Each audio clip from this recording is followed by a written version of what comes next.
ما تتعشمش بزيادة، ما تتعشمش بزيادة، عشان في ناس هتدبح فيك ولا تسميش.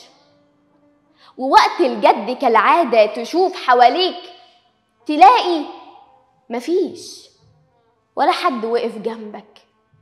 وده الحال اللي فيه بنعيش، وأسلوب الحياة بينا في وقت المصلحة موجود، ووقت الجد نختفي كما الخفافيش، نمص في دم بعض ونختفي في الهيش.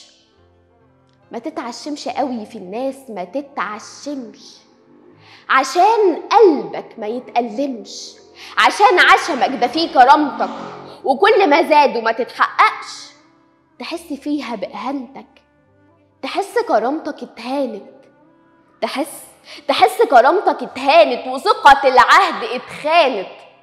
وأكتر حد وعدك يوم ده أكتر حد ما يوفيش. في واحد في وقت المصلحة حبيبك، ووقت ما تنتهي يختفي كأنه سراب. في واحد تغطيه في غيابه وتغطي وجوده كمان، وهو المستغطي بيه كما العريان. يدفيك البلاط عنه في عز الصيف، وهو في عز البرد ما بيدفيش.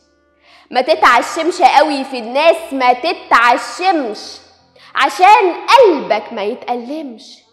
ما تتعشمش في الدنيا دي مش دايمة، والقشة في المية تبان عايمة هترمي عليها أحمالك هتغرق بيك، ما تستعجلش.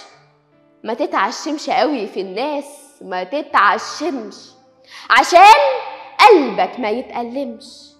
ما تتعشمش قوي، وده أول درس في البشرية.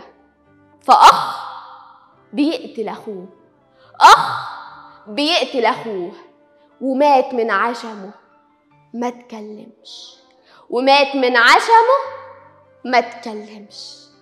ما تتعشمش قوي في الناس، ما تتعشمش، عشان قلبك ما يتألمش.